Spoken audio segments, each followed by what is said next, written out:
بسم الله الرحمن الرحيم. الحمد لله رب العالمين والصلاة والسلام على المبعوث رحمة للعالمين وعلى آله وصحبه أجمعين. میرے بھائیوں، بہنوں، بزرگوں اور دوستوں اور مدینہ منورہ کے چاہنے والوں، آپ سب کو مدینہ منورہ سے نبی کریم صلی اللہ علیہ وسلم کی پڑوس سے آپ سب کو السلام علیکم ورحمۃ اللہ. آج کا موضوع بہت ہی اہم موضوع ہے. یہ موضوع ایسا ہے کہ ہر انسان کو اس کی ضرورت ہے. کوئی انسان ایسا نہیں ہے جس کا تعلق کسی نہ کسی سے ہو، اور یہ تعلق کی وجہ سے ہوتا یہ ہے کہ کچھ عرصہ تعلقات اچھے رہتے ہیں، پھر اس کے بعد کچھ عرصہ تعلقات تھوڑے سے خراب ہو جاتے ہیں یا تعلقات میں کچھ کمی آ جاتی ہے. کبھی کبھی ایسا ہوتا ہے کہ کچھ لوگ ایسے بھی ہوتے ہیں کہ اس تعلقات کے ہلکے سے دوری ہونے سے یا خرابی ہونے سے دلوں میں کھوٹ پیدا ہو جاتا ہے، دلوں میں بغض پیدا ہو جاتا ہے، دلوں میں نفرت پیدا ہو جاتی ہے، خدا نخواستہ بلکہ دشمنی پیدا ہو جاتی ہے. تو ایسے وقت میں ہمیں کیا کرنا چاہیے؟ پہلی بات تو یہ اس چیز کا میں جواب دینا چاہتا ہوں. ہماری نبی کریم صلی اللہ علیہ وسلم کے سیرت سے، ہمارے قرآن کریم سے اس کا جواب میں دینا چاہتا ہوں. پہلی بات تو جو سمجھنے کی ہے وہ یہ ہے کہ اس وقت دنیا میں، یعنی کسی وقت بھی دنیا میں کوئی ایسا شخص نہیں ہے جس کا کوئی نہ کوئی مخالف نہ ہو. بلکہ عاقل حضرات جو ہیں، عقلاء کہتے ہیں کہ جس کا کوئی مخالف نہیں، آپ سمجھو وہ کام کا نہیں ہے. جس کا کوئی مخالف نہیں وہ کوئی کام کا نہیں ہے، کیونکہ پاگلوں کا کوئی مخالف نہیں ہوتا، کوئی ان کے ساتھ دشمنی نہیں کرتا. جب آدمی کارآمد ہوتا ہے جبھی اس کے مخالف پیدا ہوتے ہیں. تو مخالف ہونا یا آپ کے خلاف کوئی بولے یا آپ کے ساتھ کوئی تھوڑی سی عداوت رکھے یا بغض رکھے، یا یہ اس بات کی دلیل ہے کہ آپ کسی قابل، اللہ نے آپ کو کسی نہ کسی قابل بنایا ہے. اور یہ بھی ضروری نہیں ہے کہ آپ بہت برے ہیں یا میں بہت برا ہوں جب جا کر میرے کوئی نہ کوئی مخالف بنے گا، ایسا بھی نہیں. ہمارے نبی کریم صلی اللہ علیہ وسلم سید الاولین والآخرین، خیر خلق اللہ، خیر بریہ، حبیب اللہ، خلیل اللہ، اللہ کے سب سے اعلیٰ بندے، جنہوں نے آپ صلی اللہ علیہ وسلم نے اپنی امت کی خاطر بڑی بڑی قربانیاں دی اور امت سے کچھ نہیں مانگا، بس امت کے لیے ہی مانگتے رہے اللہ سے. اللہم اغفر لقومی، اللہم ارحم امتی امتی امتی. آج نہیں، قیامت کے دن بھی آپ صلی اللہ علیہ وسلم امتی امتی کہتے رہیں گے، جبکہ ماں باپ بھاگ جائیں گے، تمام انبیاء چلے جائیں گے. اس کے باوجود ہمارے پیارے نبی کریم صلی اللہ علیہ وسلم سے دشمنی کری ہے. آپ ذرا یہ دیکھیے کہ ابو لہب، عبد العزہ، ابو لہب جو آپ صلی اللہ علیہ وسلم کے سگے چاچا، پہلی صفت اتنی قریبی رشتہ داری، آپ صلی اللہ علیہ وسلم کے پڑوسی، دوسری قربت، آپ صلی اللہ علیہ وسلم کے سمدی، آپ صلی اللہ علیہ وسلم کی دو بیٹیاں ان کے دو بیٹوں سے بیاہی تھیں. کس قدر قریبی تعلق اور کس قدر آپس میں، یعنی ان کو نبی کریم صلی اللہ علیہ وسلم سے قرب اور محبت ہونی چاہیے تھی. آپ صلی اللہ علیہ وسلم نے ابو لہب سے کچھ نہیں مانگا. اس کے باوجود حال یہ تھا کہ ابو لہب آپ صلی اللہ علیہ وسلم نے جب صحیح راستے کی طرف بلایا، اور آپ نے اللہ رب العزت نے آپ صلی اللہ علیہ وسلم کے اوپر قرآن اتارا، وَأَنذِرْ عَشِيرَتَكَ الْأَقْرَبِينَ، اپنے قریبوں کو یعنی یہ دعوت پہنچاؤ اور ان کو ڈراؤ، آخرت سے ڈراؤ. تو یہ اس وقت ابو لہب نے کہا تبا لک لہذا دعوتنا، تمہیں ہلاکت ہو، تم نے ہمیں اس لیے جمع کیا، یہ بتانے کے لیے جمع کیا. اور اس کے بعد سے اس نے دشمنی شروع کر دی. اور حال یہ تھا کہ نبی کریم صلی اللہ علیہ وسلم جو حج کرنے قبیلے آتے تھے، ان کو دعوت دینے کے لیے سرکار جاتے تھے، تو یہ پیچھے پیچھے چلتا تھا کہ بھائی دیکھو یہ میرا بھتیجا ہے، میں اس کو اچھی طرح جانتا ہوں، اس کی باتوں میں مت آنا، اس کی باتوں میں ہرگز مت آنا، میں اس کو اچھی طرح جانتا ہوں، یہ پاگل ہے، یہ جھوٹا ہے، یہ شاعر ہے، یہ ساحر ہے، الٹی الٹی باتیں. اور صرف وہ نہیں بلکہ اس کی بیوی ام جمیل، جس کا نام تھا عروہ، وہ بھی آپ صلی اللہ علیہ وسلم کے ساتھ دشمنی پہ اتری ہوئی تھی. پڑوس تھا، صبح صبح نکل جاتی تھی اور آپ صلی اللہ علیہ وسلم کے راستوں میں کانٹے ڈال دیتی تھی کہ سرکار کو تکلیف پہنچے. بلا وجہ کی دشمنی. یہاں تک کہ جس وقت اللہ رب العزت کا قرآن اترا ہے تبت یدا ابی لہب وتب، تو وہ آئی آپ صلی اللہ علیہ وسلم کو تلاش کرتی ہوئی کعبے کے پاس آئی، تو آپ صلی اللہ علیہ وسلم اور حضرت ابو بکر رضی اللہ عنہ بیٹھے تھے، تو حضرت ابو بکر رضی اللہ عنہ نے فرمایا کہ یا رسول اللہ یہ جمیل آ رہی ہے، آپ کو اذیت دے گی، آپ کو کچھ کہے گی۔ آپ نے فرمایا تم چھوڑ دو، اللہ تعالیٰ کافی ہے اس کے لیے۔ وہ آتی ہے اور آ کے کہتی ہے حضرت ابو بکر رضی اللہ عنہ سے، کہاں ہے تمہارا دوست وہ؟ تو وہ اس کو اللہ تعالیٰ نے اس کی آنکھوں پہ پردہ ڈال دیا کہ وہ سرکار کو دیکھ سکے۔ تو حضرت ابو بکر رضی اللہ عنہ نے فرمایا کیا ضرورت ہے تمہیں ان کی؟ کہتی ہے کہ میں نے سنا ہے کہ مجھے وہ برا بھلا کہتا ہے، مجھے برا بھلا کہتا ہے، کیونکہ قرآن شریف کی آیت اتر چکی تھی تبت یدا ابی لہب وتب۔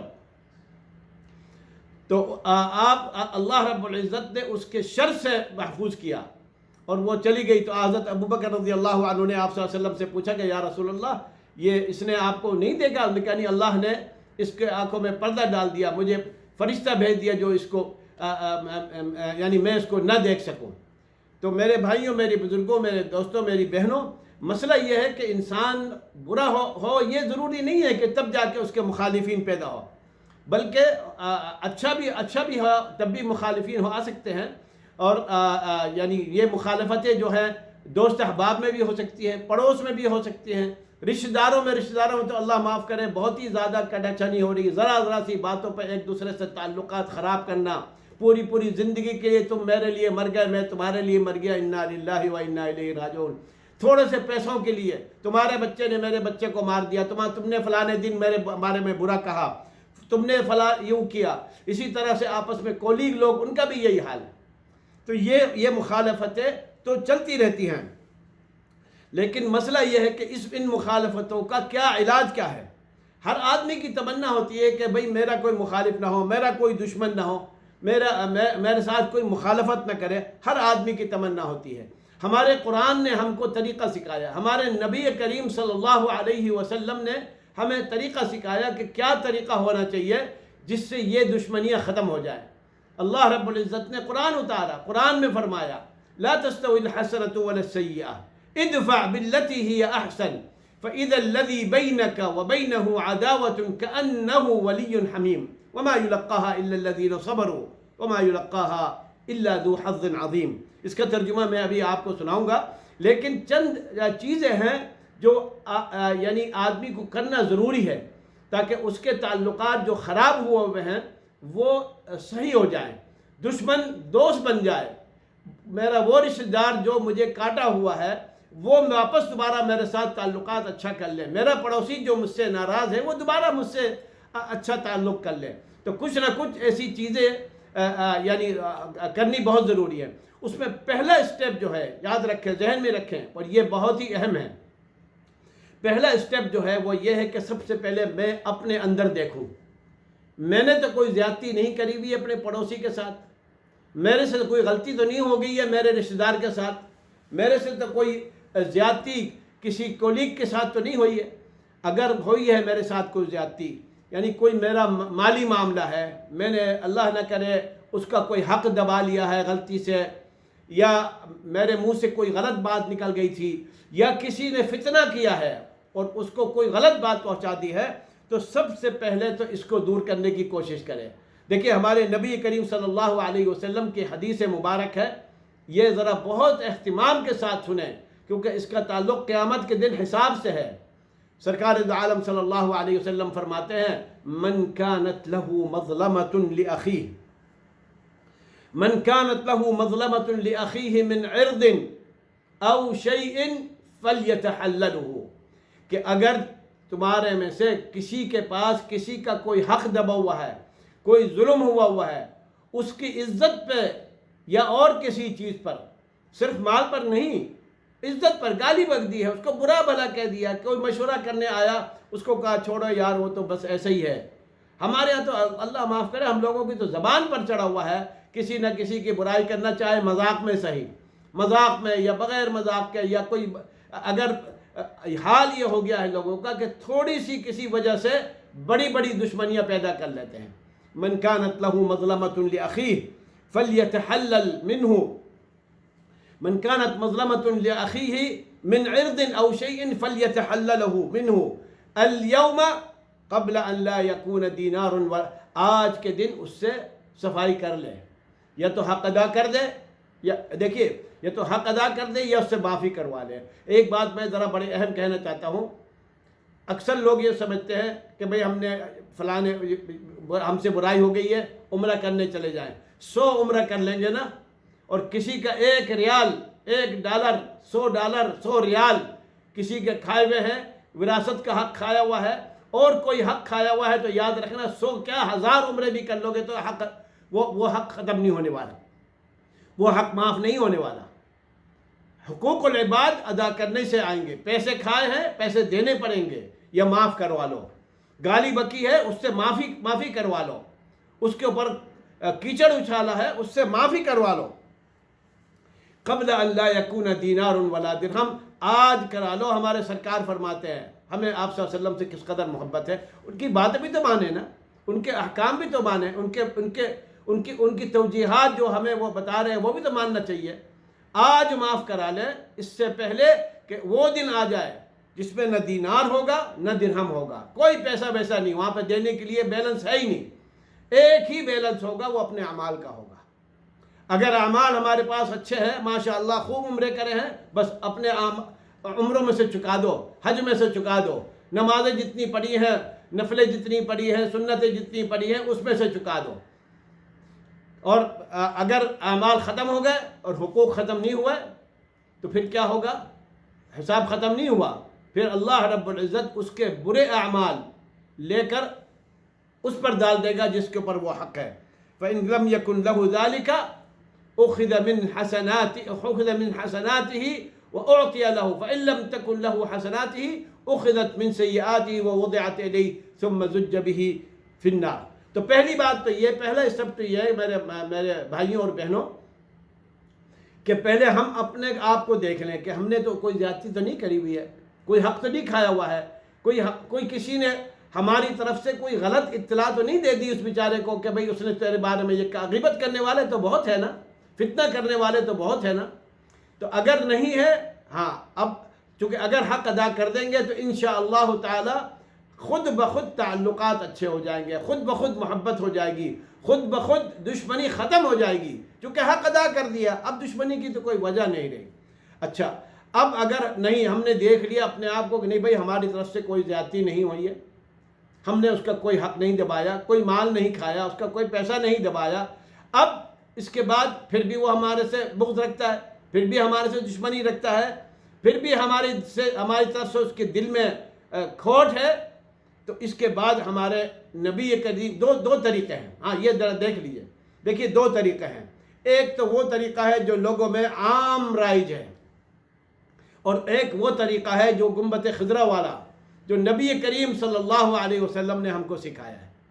پہلا طریقہ جو ہے عام لوگوں میں جو ہے وہ تو یہ رائج ہے اور یہ سائد ہے اور یہ یعنی پھیلا ہوا ہے کہ بھئی تو جس طرح میرے ساتھ کرے گا میں تیرے ساتھ اسی طرح کروں گا، تم مجھے ملو گے میں تم سے ملوں گا، تم مجھے سلام کرو گے میں تمہیں سلام کروں گا، تم گالی بکو گے اللہ نہ کرے تو میں بھی برا بھلا کہوں گا، تم میرے سے بغض رکھو گے میں تم سے بغض رکھوں گا، تم مجھ سے دشمنی کرو گے میں تم سے دشمنی کروں گا، اگر میں تمہارے لیے مر گیا تم میرے لیے مر گئے، انا للہ و انا الیہ راجعون۔ ایک طریقہ تو عام لوگوں میں یہ چلا آ رہا ہے، اور بہرحال ہمارے قرآن نے اس بات کو بھی ذکر کیا ہے۔ اللہ رب العزت فرماتے ہیں وَجَزَاءُ سَيِّئَةٍ سَيِّئَةٌ مِثْلُهَا لَا يُحِبُّ اللَّهُ الْجَهْرَ بِالسُّوءِ مِنَ الْقَوْلِ إِلَّا مَنْ ظُلِمَ، کہ اللہ رب العزت نے فرمایا کہ حق تو یہ ہے جس کے ساتھ برا کیا گیا ہو وہ اس کے ساتھ برا کرے، اتنا ہی برا کرے۔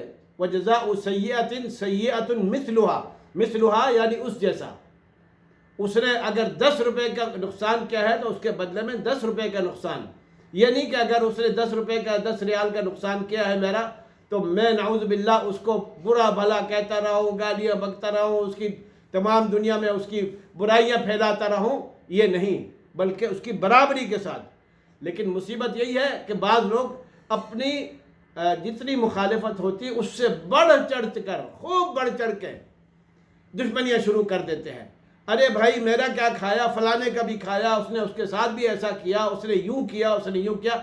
یعنی اپنے دشمن کو، واللہ مجھے تو یعنی حیرت ہوتی ہے اس چیز پر کہ انسان جس سے بغض رکھتا ہے سب سے زیادہ اچھا سلوک اس کے ساتھ کرتا ہے، اس کو اپنے خوب نیک اعمال پہنچاتا رہتا ہے. ہونا تو یہ چاہیے کہ اگر میری کسی سے مخالفت ہے، کسی سے میری اختلاف ہے، وہ اختلاف اس حد تک ہی رکھوں جتنا اختلاف ہے، اس سے آگے بڑھنے کی ضرورت نہیں ہے. لیکن لوگ ایسا نہیں کرتے، اس سے زیادہ کا اختلاف شروع کرتے ہیں. تو پہلا طریقہ تو یہ ہے کہ میرے ساتھ برائی کری، میں نے برائی کر دی، بات ختم ہو گئی. لیکن ہمارے پیارے نبی کریم صلی اللہ علیہ وسلم کا یہ طریقہ نہیں تھا، بلکہ ہمارے نبی کریم صلی اللہ علیہ وسلم کا وہ طریقہ تھا جو اللہ رب العزت نے ان کو بتایا. اللہ رب العزت نے فرمایا وَلَا تَسْتَوِي الْحَسَنَةُ وَلَا السَّيِّئَةُ. یاد رکھو برائی اور اچھائی برابر کبھی نہیں ہو سکتی. اگر تم وہ برائی کر رہا ہے اور تم نے اچھائی کیا تو تم اور وہ برابر نہیں ہیں. تم کو اللہ کے نزدیک زیادہ اونچا تمہارا درجہ ہے. یاد رکھو اگر تم نے اچھائی کری برائی کرنے والے کے ساتھ، اس کے بعد ہمارے قرآن نے علاج بتایا ادفع باللتی ہی احسن، کہ اس نے جو برائی کری ہے اس برائی کو تم اچھائی سے دور کرو، اس برائی کو تم اچھائی سے دور کرو. تو یا اللہ کس طریقے سے برائی کو میں اچھائی سے دور کروں؟ اس نے تمہارے ساتھ قطع رحمی کری، تم اس سے ملتے رہو. یہ کوئی یعنی آسان کام نہیں ہے، کام مشکل ہے. کام مشکل ہے کہ جو میرے ساتھ کٹا، یعنی جس نے میرے ساتھ تعلقات کاٹے ہوئے ہیں، میں اس کے ساتھ ملنا جلنا کروں، اس کے ساتھ صلہ رحمی کروں. کوئی میرے ساتھ برائی کر رہا ہے تو اس کے ساتھ میں اچھائی کروں. کوئی مجھے سلام نہیں کرتا، میں بڑھ کے اس کو سلام کروں. کسی نے میرے پہ ظلم کیا، میرا حق دبایا، مجھے برا بھلا کہا، میں اس کو دل سے معاف کر دوں. یہ آسان کام نہیں ہے. ادفع باللتی ہی احسن، اس برائی کو اچھائی سے دور کرو. نتیجہ کیا ہوگا؟ فَإِذَا الَّذِي بَيْنَكَ وَبَيْنَهُ عَدَاوَةٌ كَأَنَّهُ وَلِيٌّ حَمِيمٌ. ہوگا نتیجہ یہ، دیکھو یہ ہمارا خدا کہہ رہا ہے، ہمارا رب کہہ رہا ہے، ہمارا قرآن کہہ رہا ہے. فَإِذَا الَّذِي بَيْنَكَ وَبَيْنَهُ عَدَاوَةٌ، جس کے درمیان تمہارے اور اس کے درمیان جس کے درمیان دشمنی ہے، كَأَنَّهُ وَلِيٌّ حَمِيمٌ، وہ ایسا ہو جائے گا جیسے کہ بہت ہی محبت کرنے والا دوست ہے، بہت ہی محبوب دوست بن جائے گا. لیکن اللہ رب العزت نے یہ بھی فرما دیا، اللہ رب العزت تو اپنے بندوں کی فطرت کو جانتا ہے. فَإِذَا الَّذِي بَيْنَكَ وَبَيْنَهُ عَدَاوَةٌ كَأَنَّهُ وَلِيٌّ حَمِيمٌ وَمَا يُلَقَّاهَا إِلَّا الَّذِينَ صَبَرُوا. یہ صفت معاف کرنے والی، برائی کے ساتھ اچھائی کرنے والا، یہ صفت ہر ایک کے بس میں نہیں ہے، بلکہ یہ وہ لوگ کر سکتے ہیں جن کو اللہ تعالیٰ نے ان کے دل میں صبر دیا ہے. اور یاد رکھیں جس کے دل میں صبر ہے، جو صبر کرتا ہے، لا الہ الا اللہ. دو چیزیں ہیں، ذرا ذہن میں رکھیں. آپ کو گالی بکی، آپ نے صبر کیا، معاف کیا. آپ کو برا بھلا کہا، آپ کا حق کھایا، آپ نے معاف کیا، اس کو اچھائی سے بدلا، آپ نے صبر کیا. دو چیزیں آپ کو ملتی ہیں. پہلی چیز ان اللہ یحب الصابرین، اللہ تعالیٰ صبر کرنے والوں کو پسند فرماتا ہے، سے محبت کرتا ہے. اور دوسری سب سے اونچی چیز یاد رکھیں، انما یوفی الصابرون اجرہم بغیر حساب، کہ جو صبر کرنے والے ہیں اللہ رب العزت ان کو حساب سے نہیں دیتا، کاؤنٹ کر کے نہیں دے گا، بلکہ بے حساب عطا کرے گا. انما یوفی الصابرون اجرہم بغیر حساب. اور اسی لیے اللہ نے فرمایا وما یلقاها، یہ صفت وما یلقاها الا الذین صبروا، ان کو ملتی ہے جو صبر کرتے ہیں. اور یہ صفت ان کو ملتی ہے الا وما یلقاها الا ذو حظ عظیم، یہ صفت ان کو ملتی ہے جن کی نصیب اللہ رب العزت نے بہت اعلیٰ رکھا ہے. امام شافعی، ایک چھوٹا سا قصہ سنیں آپ. امام شافعی رحمۃ اللہ علیہ کتنے بڑے امام تھے. ان کے پاس ایک شخص آتا ہے، ایک شخص آ کے کہتا ہے امام شافعی کو کہ تم تو انتہائی برے آدمی ہو، برائی کرنے والے آدمی ہو، برے آدمی ہو تم. اب ذرا دیکھیے اتنے بڑے امام کے منہ پر آ کے ایک آدمی یہ کہتا ہے تو ان کا جواب کیا ہوتا ہے؟ انہوں نے فرمایا ان کنت کما قلت غفر اللہ لی وان لم اکن کما قلت غفر اللہ لک، کہ میرے بھائی اگر میں اتنا ہی برا ہوں جتنا تم مجھے بتا رہے ہو تو اللہ میری مغفرت کرے، اللہ مجھے معاف کرے، اور اگر میں برا نہیں ہوں اتنا، میں برا نہیں ہوں جیسے کہ تم کہہ رہے ہو، اللہ تمہیں معاف کرے۔ دیکھیے وہ شرمندہ ہو کے واپس چلا گیا، وہ شرمندہ ہو کے واپس چلا گیا۔ شیخ الاسلام ابن تیمیہ بہت بڑے بزرگ ہیں، بہت بڑے امام گزرے ہیں، شیخ الاسلام ابن تیمیہ رحمۃ اللہ علیہ، ان سے ایک آدمی بہت ہی شدید ترین بغض رکھتا تھا، بہت سخت مخالفت رکھتا تھا، اس کا انتقال ہو گیا۔ تو ان کے شاگردوں میں سے کسی نے آ کر کہا کہ شیخ صاحب آپ کا وہ جو مخالف تھا، وہ جو آپ کا دشمن تھا، الحمدللہ وہ مر گیا۔ کہنے لگے انا للہ و انا الیہ راجعون، تم سمجھتے ہو کہ میں خوش ہوں گا؟ چلو میرے ساتھ۔ اپنے شاگردوں کو، ساتھیوں کو لے کے ان کے گھر پہنچے اور ان کے گھر والوں کو تعزیت کری، اور ان کے گھر والوں کو، ان کے بچوں کو کہا کہ دیکھو ایک چیز یاد رکھنا، تم بالکل تمہارا باپ جس طریقے سے تمہارے لیے ہر چیز کے لیے مستعد رہتا تھا، یہ بندہ بھی اسی طریقے سے تمہارے لیے مستعد ہے۔ یہ اپنے شدید ترین دشمن، مخالف، جو ان کو ہمیشہ برا بھلا کہنے والا تھا، ان کے بارے میں یہ کہا۔ اچھا، اور ادفع باللتی ہی احسن، برائی کو اچھائی سے دفع کرنے کا ایک فارمولہ یہ بھی ہے کہ اچھائیاں بھی یاد کرو۔ جس کے ساتھ آپ کی تعلق تھا، اب اس کے ساتھ مخالفت ہو گئی ہے، اس کے ساتھ دشمنی ہو گئی ہے، تو اس کے کبھی اچھائیاں بھی تو یاد کرو تاکہ دوبارہ پھر قرب آ جائے۔ اچھائیاں بھی یاد کرو۔ اسی لیے اللہ رب العزت جب میاں بیوی کے جھگڑے ہوتے ہیں اور ایک دوسرے کے ساتھ، اللہ معاف کرے، بغض شروع ہو جاتا ہے اور ایک دوسرے کی برائیاں، یعنی وہ میاں بیوی جو ہمیشہ آپس میں محبت والے اور اچھے پرندوں کی طرح پیار کرنے والے، محبت کرنے والے پرندوں کی طرح ایک ساتھ تھے، اور ایک ساتھ اٹھنے بیٹھنے والے، کھانے پینے والے، سونے والے تھے، ایک دوسرے کی برائیاں اور ایک دوسرے کے خلاف بولتے رہتے ہیں، اللہ تعالیٰ ان کو نصیحت فرماتا ہے وَلَا تَنْسَوُا الْفَضْلَ بَيْنَكُمْ، کہ دیکھو جو اچھائیاں گزری ہیں وہ سب بھول مت جانا، کچھ اچھائیاں بھی تو ہوتی ہیں نا۔ جو میرا آج مخالف ہو گیا میرا دوست، اس نے کچھ اچھائیاں بھی تو میرے ساتھ کی ہیں، میں نے اس کے ساتھ کچھ اچھا بھی تو کیا ہے، وہ اچھائیوں کو نہیں بھولنا چاہیے۔ اور دوسری بات یہ ہے کہ ادفع باللتی ہی احسن میں یہ بھی ہے کہ پھر اس کو معاف کر دو، اس کو معاف کر دو۔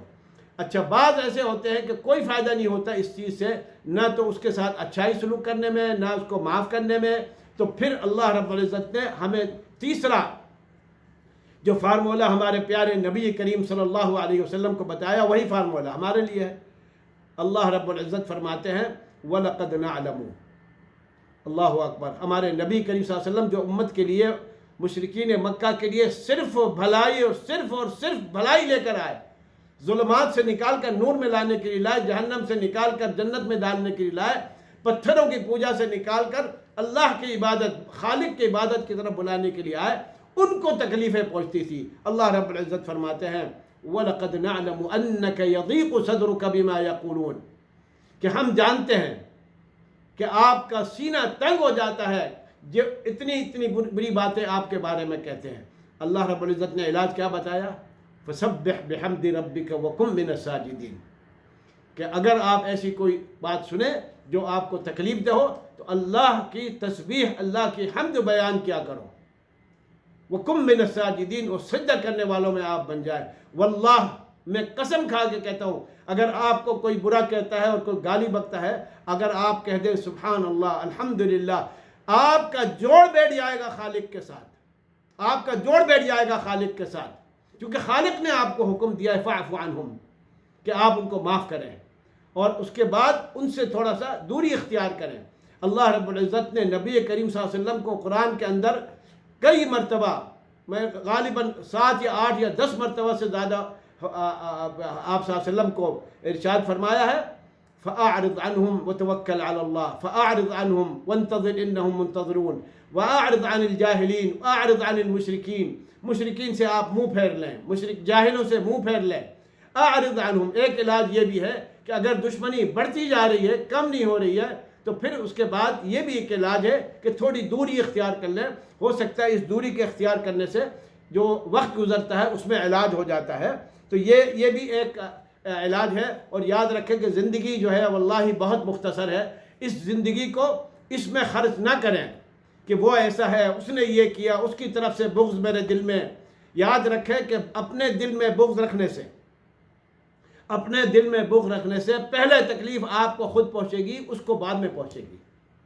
آپ کو اذیت پہلے پہنچے گی، آپ کو اندر کا نقصان پہلے ہوگا، اس کا نقصان بعد میں ہوگا۔ تو اپنے اندر یہ چھوٹی سی زندگی ہے، دلوں کو صاف رکھیں۔ ایک صحابی کے بارے میں آپ صلی اللہ علیہ وسلم نے فرمایا تھا کہ یہ جنتی ہے، یہ جنتی ہے۔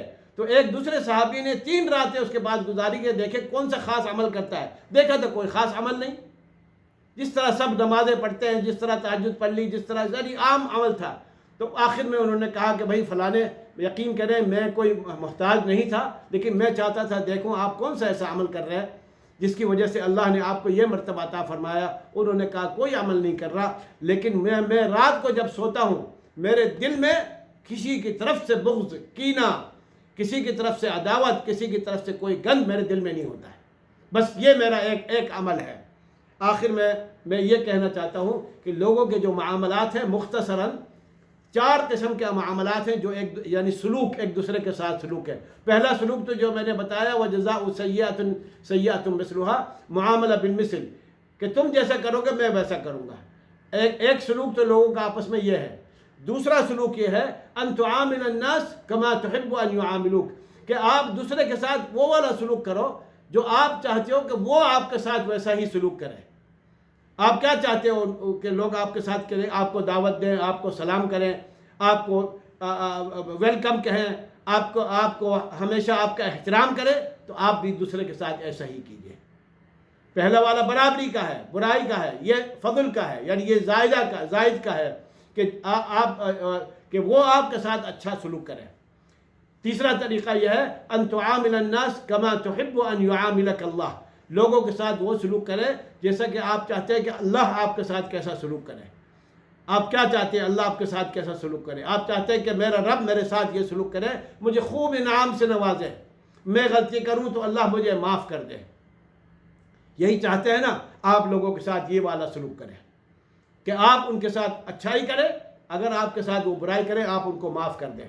اور ایک چوتھا ہے معاملہ، جو چوتھا سلوک ہے وہ بہت ہی اعلیٰ ہے، وہ ہے ان تعاملہم کما یحب اللہ ان یعاملکم، آپ ان کے ساتھ وہ سلوک اختیار کریں جو اللہ تعالیٰ پسند کرتا ہے خود اپنے بندوں کے ساتھ۔ اس میں کیا ہوتا ہے؟ ایک اچھائی ان کے ساتھ کرتے رہیں، ان کی طرف سے برائی آئے تو اس کو معاف کریں۔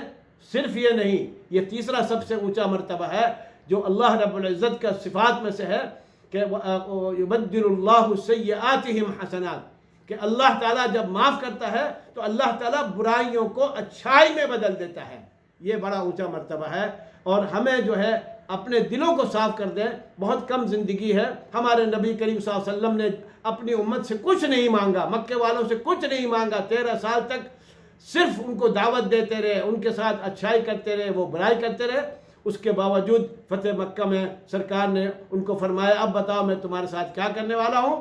انہوں نے کہا بھائی آپ تو بڑے کریم بھائی ہیں اور بڑے کریم بھائی کے بیٹے ہیں، تو آپ نے فرمایا اذهبوا فانتم الطلقاء، جاؤ میں نے تم کو سب کو معاف کر دیا۔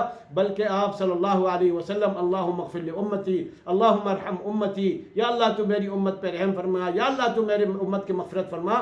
اگر ہمیں نبی کریم صلی اللہ علیہ وسلم سے محبت ہے تو ہم اپنے دلوں میں سرکار کا سلوک اتاریں، آپ صلی اللہ علیہ وسلم کی صفات اپنے دلوں میں اتاریں، اور وہ صفات ہمیں دنیا میں بھی کام آئیں گی انشاءاللہ۔ ہماری طبیعتیں خوش رہیں گی، ہمارے سینے صاف رہیں گے، سکون سے سوئیں گے، آرام کریں گے۔ کسی کا دل میں ہمارے کپٹ، کینہ، جس کے دل میں کینہ کپٹ ہوتا ہے تو یقین کریں کہ انسان محسوس کرتا ہے کہ میرا دل خود اندر سے جل رہا ہے، مجھے خود تکلیف ہو رہی ہے۔ اس کو تو بعد میں تکلیف ہوگی، اس کو تو پتہ بھی نہیں کہ میرے اندر کیا آگ لگی ہوئی ہے، آگ تو میرے اندر لگی ہوئی ہے، یہ آگ بجھ جائے گی، یہ آگ ٹھنڈی رہے گی، اور اللہ رب العزت مجھے اپنی طرف سے انعام عطا فرمائیں گے، تو میری آخرت بھی اچھی ہوگی۔ اللہ رب العزت سے دعا کرتا ہوں کہ یا اللہ ہمارے دلوں کو صاف کر، ہمارے آپس میں محبتیں قائم کر۔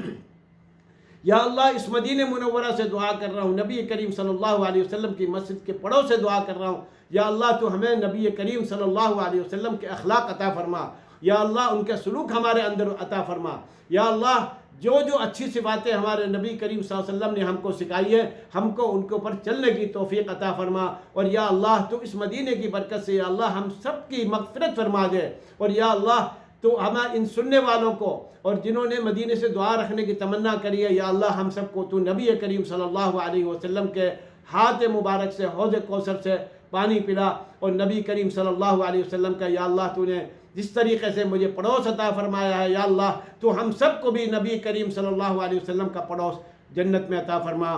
وآخر دعوانا ان الحمد للہ رب العالمین، وصلی اللہ وسلم علی نبینا محمد وعلی آلہ وصحبہ اجمعین۔